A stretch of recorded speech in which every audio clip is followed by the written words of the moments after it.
So how does urban combat actually work? This is urban combat. Like that. A quiet street can turn into a kill zone in seconds, and once contact starts, control disappears fast. So this is why people really don't like sending ground troops inside of cities. how do you actually fight in a city?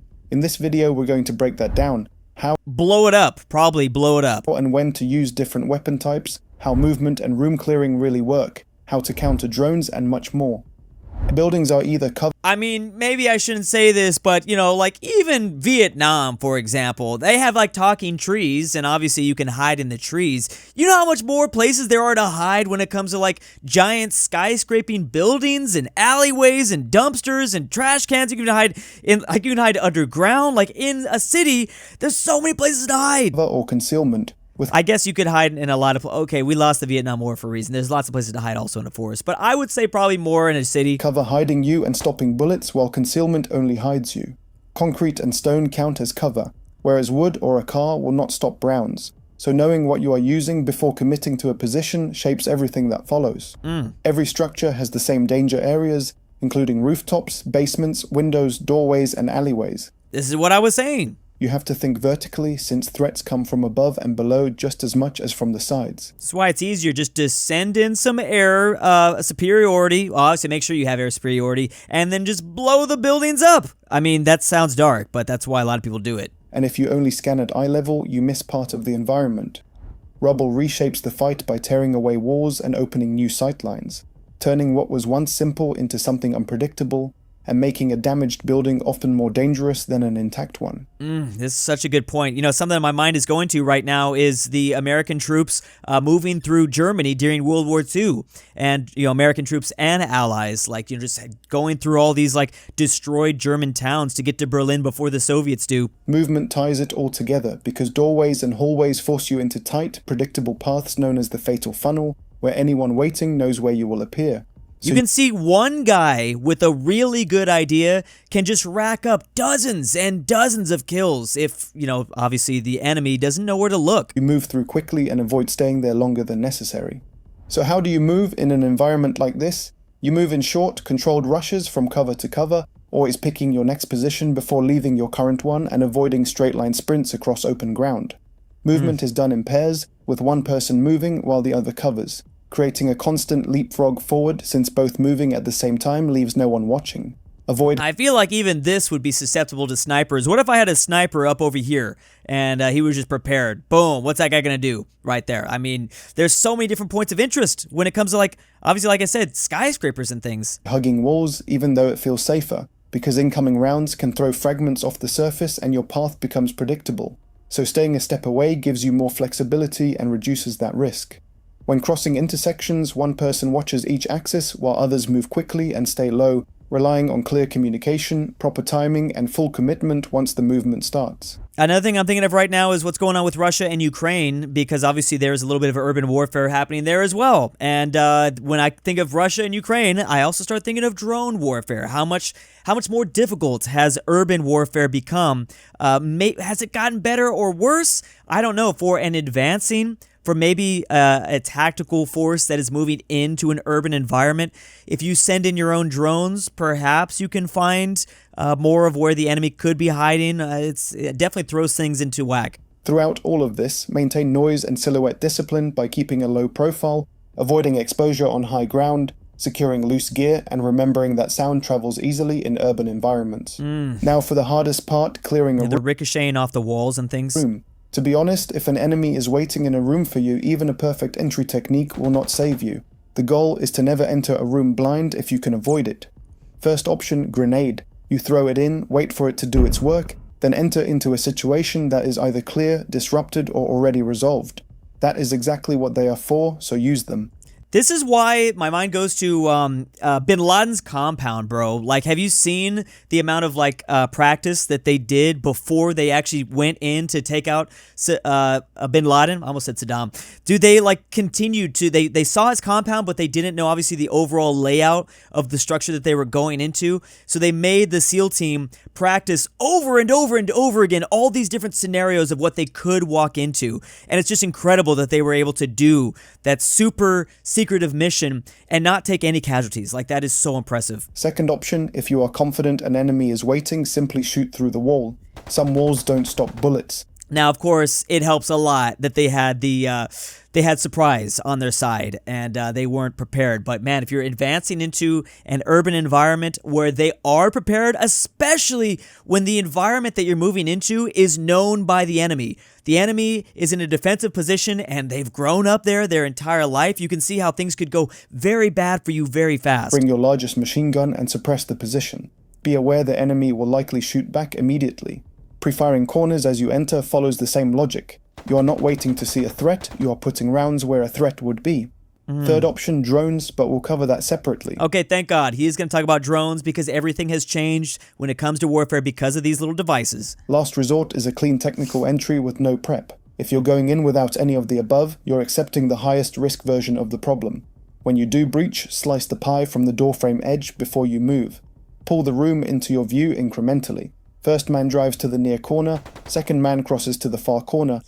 I don't know that much about military tactical stuff and things like that, but I do know a little. The only one small thing I'll do, and because you can't see from this like top-down viewpoint, is if you're gonna stick your head into a room that you don't know what's in, do not put your head in at eye level. You gotta at least like duck down, put your head in positions where a head is not normally gonna be, so you don't get headshotted. Usually that means ducking down and making sure that you're peeking over, not whatever. Now, I might not have as big of a problem with that because I'm a short king, and short kings, they might not be expecting as short of a king to walk through that doorway. I might be able to dodge the enemy's bullets. Between them, they cover the room. Quick note, the battle map guide is in the store below as a printable layered reference for urban scenarios. Crap, that's tight. Patreon includes that plus bonus scenes and early access. That's cool. Now continuing. You know those like games, those little city carpets that every little kid had to play with? This is what reminds me of that. Drones are no longer a future problem. They change how you move, where you stop, and how long you stay anywhere. Dude, I wish I had this video when I was doing Nerf gun wars inside of my house. This would be unbelievable. I'm assuming this is why this video is going, probably being so popular. Dude, if I was like 13 with like my brand new Nerf gun and we were doing fights with my cousins and things like that, I'd be watching this video over and over and over again. The most common threat is the recon drone. Small quadcopters give the enemy a live picture of your position, your numbers, and your movement before they commit a single fighter. The moment you're in open ground, you're potentially on a screen somewhere. Assume you are being watched in the open, always. Well, there's multiple problems with the drones. First of all, they're gonna relay intel to whoever's operating them, but also those drones might explode too now. Like they can literally just be sent at you and explode. Drones are fast, cheap, and guided in real time. That's the key, bro. That's the key. Because, we've had like robotics for a while. Like we were sending in those robot dogs into Afghanistan and Iraq 20 years ago. The problem is now they're getting cheaper and cheaper and cheaper to produce, and everyone has them. And that is what's so scary. Owned by a pilot who can see exactly what the drone sees. They fly through windows into vehicles and directly at personnel. You will not have much time to react. The key cue is sound, a high-pitched whine. You hear that, you move inside immediately and behind full enclosure. Not partial cover like walls or rocks, but a closed space with no line of sight and no open angles. What's terrifying is that one day we are going to, we're already working on it right now, those drones are going to continue to get quieter and quieter and quieter. And you won't even know when they're coming, which is going to be absolutely terrifying. I mean, right now it's already terrifying. The noise, if you've looked up battle footage of, on the Ukraine-Russian front, the noise is literally giving people PTSD. But at a certain point, the only thing worse than that is that these drones are going to become silent. Loitering munitions are not chasing you, but they are waiting. As close to they circle an area until a target appears. There's minimal warning on approach. What this means practically is that time spent in the open is cumulative risk. As always, move fast.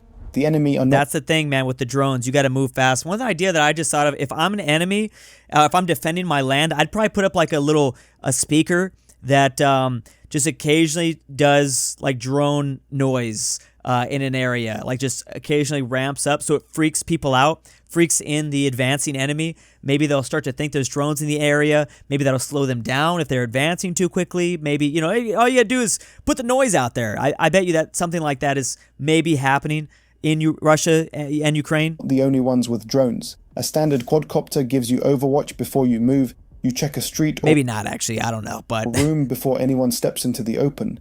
That single capability removes the most dangerous job on your team, which is being first and blind. that's what I was going to say. When it came to like advancing into that room that they didn't know about, just send a drone in and try to see what's going on. Strike drones can be used offensively, flying into a building ahead of your element to locate threats before entry. No need to waste men going door to door. Yeah. Counter drone habits. Stay under overhead cover whenever you're static. Netting, building over. It's so fascinating, and part of the reason, maybe, why I'm seeing a trend. I mean, first of all, there's been a trend on this, online for a while, but I've seen a lot more videos rolling around as of really, really recently that Ukraine is doing better and better against Russia. Things are somewhat tipping back in their favor, and that might possibly be because human manpower is not going to dictate who wins wars anymore. First of all, as of the last several centuries, pure manpower did not dictate who won wars, but now drones are really making it a lot more even, especially if you're a country that can produce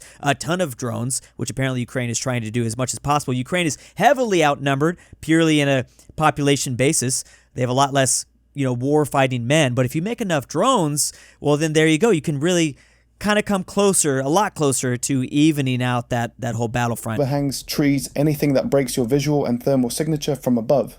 Move in short, deliberate bursts, not long exposed transits. Never bunch up. One drone into a grouped element is catastrophic. If your squad has the option, carry electronic warfare capability to jam drone signals, and keep a shotgun in the element specifically for close range. Yo, when can I buy Nerf drone? I want to buy a Nerf drone to more easily mimic how warfare is going to happen nowadays. Like, have they made a drone that can just enter a room and it just like sends out bullets from all angles or something like that? How about, just give me a drone, Nerf company, and I'll fly it into my friends. And then we know, okay, he'll be screaming when it hits him, but we'll know we got him. I definitely got the kill there. Improvised traps. Any space you did not secure yourself should be treated as potentially trapped. That is the default assumption. Common placement areas include doorways, stairwells, windows, vehicles, bodies, and any choke point where movement slows or compresses. Pressure plates are often hidden under floors or steps. They will not be visible, so movement must be controlled and unfamiliar surfaces should be checked before committing full weight. Tripwires can be placed at ankle, knee, or chest height across hallways and thresholds.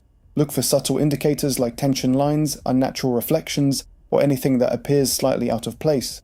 Always check before crossing. Some devices are command detonated, meaning someone is actively observing the area. If a space feels unusually quiet, open, or intentionally left untouched, treat that as a warning sign rather than reassurance. Do not interact with abandoned equipment. Weapons, radios, or useful-looking items left in an otherwise empty area can be deliberately placed to draw attention. Leave them untouched. Every weapon system has a specific role. Your rifle owns everything inside buildings and at short range. Urban engagements are fast and close, so ideally you have a short barrel and automatic fire capability. I am my rifle. What is that Marine phrase? My rifle is like many, but dude, I'm butchering it, because isn't it from like 30 years ago? Sidearm is for when your rifle is empty, jammed, or the space is too tight. A machine gun is a suppression tool. Its job is to make ground expensive, deny movement across a street, and lock down an intersection. Position machine guns on long axes, wide streets, open crossings, anywhere the enemy has to move through open ground.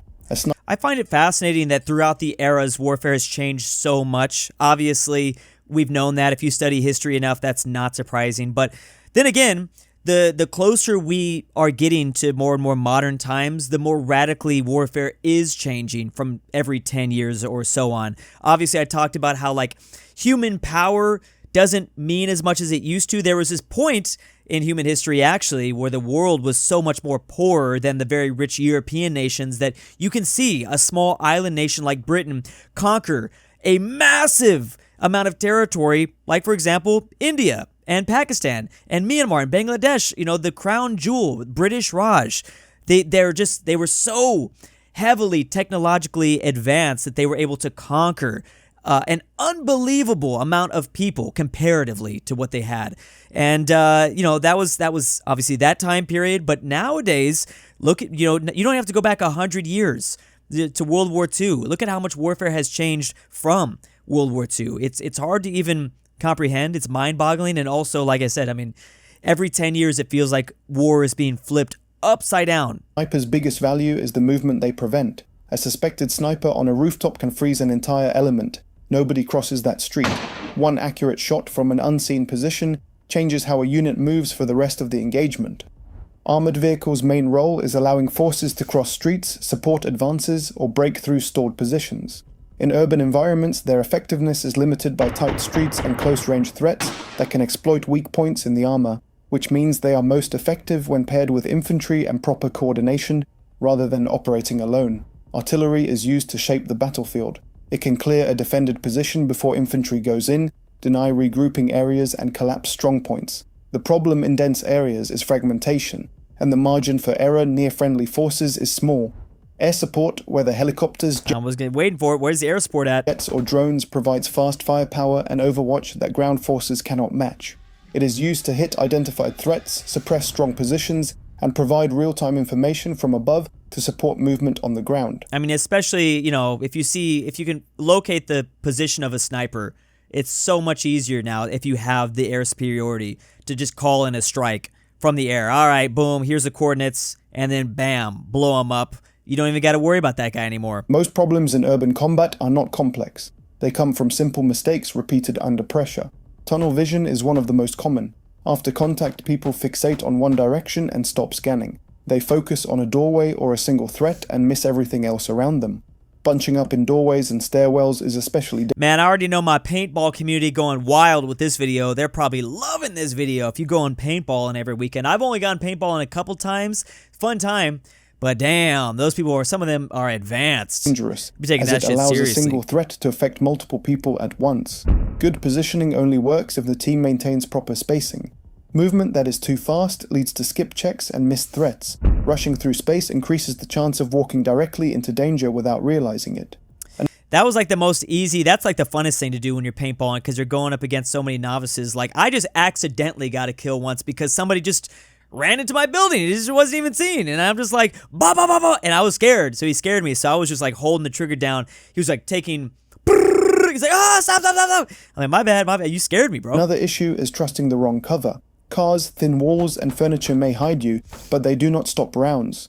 Communication breaks down under stress. Someone sees something but does not call it, or different people act on different assumptions. This creates hesitation, confusion, and gaps in coverage. Hesitation itself is dangerous. Doorways, intersections, and crossings are where people slow down the most. That's what I was worried about when it came to the drone information, where like if you're storming a building that you don't know about, like the time it takes to set up the drone, get the drone ready, start to operate the drone, you know, I guess that's why you'd want like a separate operator, or you don't even want the human to be there. But to set all that stuff up, it might be very complicated for like an advancing force inside of an unknown building. Even though those are the points where exposure is highest. Environments that feel off are often ignored. Spaces that are too quiet, too open, or too clean should raise suspicion. If something feels wrong, it usually is. And lastly, vertical space is often ignored. People scan left and right, but forget above and below, which is where threats frequently appear in urban environments. Alright, thanks for watching. Bonus scenarios, early access, and our maps and guides are on Patreon. This video just makes me really thankful that I don't have to be sent into a war urban environment. I mean, maybe one day, who knows, if I get drafted or something like that. But after watching this, I've considered not being in a situation where I need these tactics. Yeah, for real. It's a miracle anyone survives in urban combat. War is horrendous. Wait, so military personnel also don't look up? Dang, I thought that was only a first-person shooter thing. I was thinking about a lot of the first-person shooter sorts of games, Counter-Strike. I bet you a lot of the fan base of this video are similar to the FPS world. Free infantry course, terrific. Need a course about other classes as well. Don't you miss in history when you broke into a city and it was easy? It was easy for the taking. Not anymore. Once you get into the city, that's where the real war really begins. If you want me to say any name you want here, check that Patreon link in the description. This is not a username. This is a randomly assorted bunch of letters. LuxembourgLover. Never change Drew, parentheses, unless Fredrik Tibblin. you want to, parentheses. Connor KingBearHaze. Pavlik, NordTyrol, Big Lou the Goat, Astrakonix, Darkcaster, Vamp, Konstantinos, and Eric Pérez J.